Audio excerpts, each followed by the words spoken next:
Saya berkeyakinan bahwa jika Mikel Arteta kembali mengakhiri musim tanpa satu pun gelar juara, maka masa depannya sebagai manajer Arsenal akan kembali menjadi perdebatan serius. Bukan semata karena kegagalan meraih trofi, melainkan karena konteks dan ekspektasi yang kini sepenuhnya berubah. Arsenal bukan lagi tim yang sedang membangun dari puing-puing krisis. Mereka telah berinvestasi besar, menghabiskan ratusan juta pound untuk mendatangkan pemain-pemain berkualitas, membentuk skuad yang matang, seimbang di setiap lini, dan secara objektif mampu bersaing di level tertinggi. Dengan kondisi seperti ini, tolok ukur keberhasilan Arteta tidak lagi sekedar progres permainan atau posisi klasemen. Ia dituntut menghadirkan hasil konkret. Dalam sepak bola modern, hasil itu bernama trofi.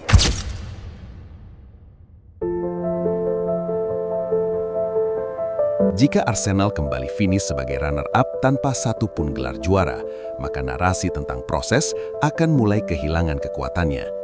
Pertanyaan-pertanyaan yang selama ini tertahan akan muncul dengan nada yang jauh lebih tajam. Untuk apa semua investasi ini? Sampai kapan Arsenal hanya menjadi penantang terkuat tanpa pernah benar-benar menjadi juara?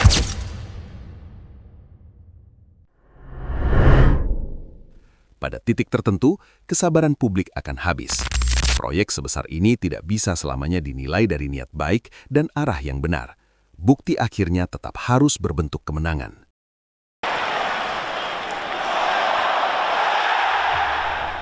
Namun untuk memahami sepenuhnya tekanan yang kini mengelilingi Arteta, kita harus mundur ke masa ketika Arsenal berada di titik terendahnya.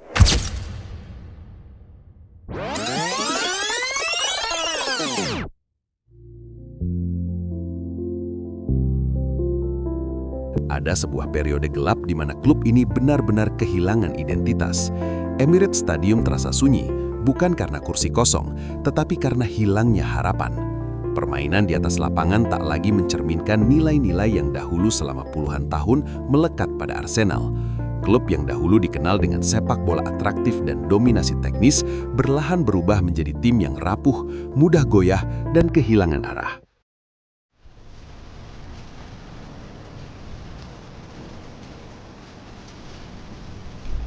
Di tengah kekacauan tersebut, Mikel Arteta muncul sebagai sosok yang membawa harapan baru. Seorang pelatih muda, minim pengalaman sebagai manajer kepala, tetapi memiliki visi yang sangat jelas. Ia datang bukan hanya untuk memperbaiki hasil jangka pendek, melainkan untuk membangun ulang fondasi klub yang telah rapuh. Arteta menanamkan standar baru, budaya disiplin, dan rasa tanggung jawab kolektif. Perlahan, Arsenal yang sebelumnya mudah runtuh mulai menjelma menjadi tim yang terorganisir, agresif, dan memiliki tujuan yang sama. Desember 2019 menjadi titik balik krusial. Era Unai Emery berakhir dalam situasi yang nyaris kaos total.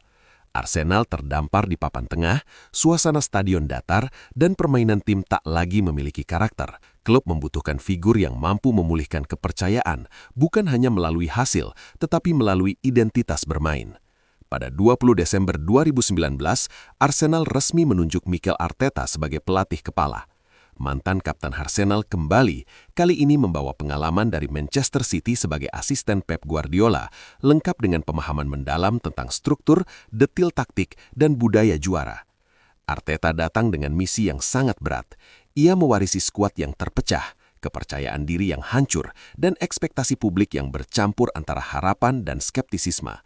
Ia mengambil alih tim yang baru saja menjalani bursa transfer besar. Nicolas Pepe direkrut dengan biaya rekor. Kieran Tierney dan David Luiz didatangkan untuk memperkuat lini belakang. Gabriel Martinelli hadir sebagai prospek muda, dan Dani Ceballos dipinjam untuk menambah kreativitas.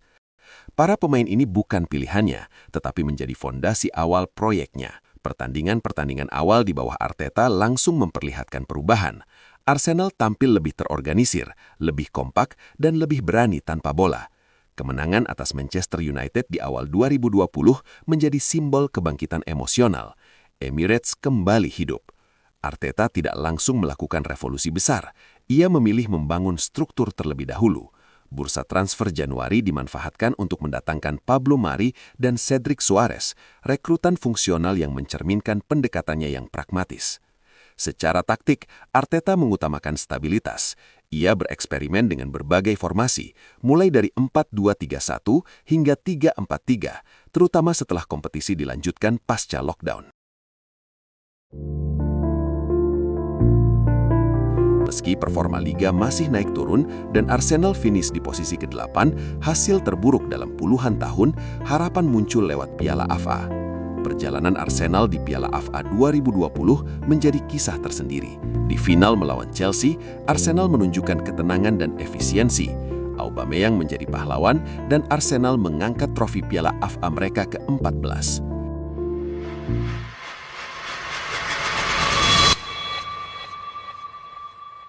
Titik balik datang perlahan.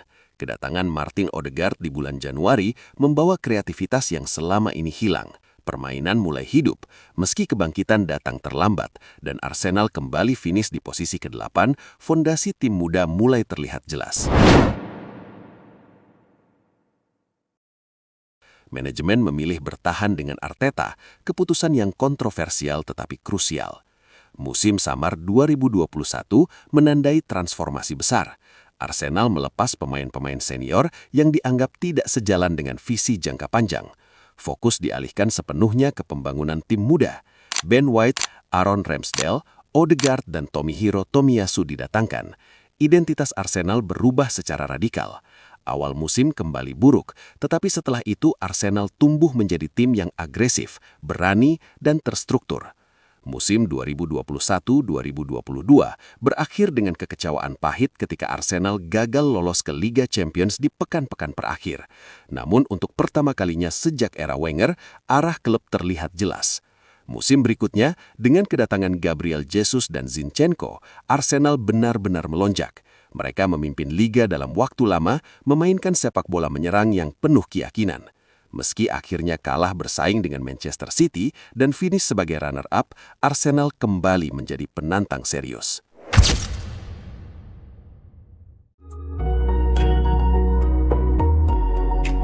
Tekanan berada di titik tertinggi.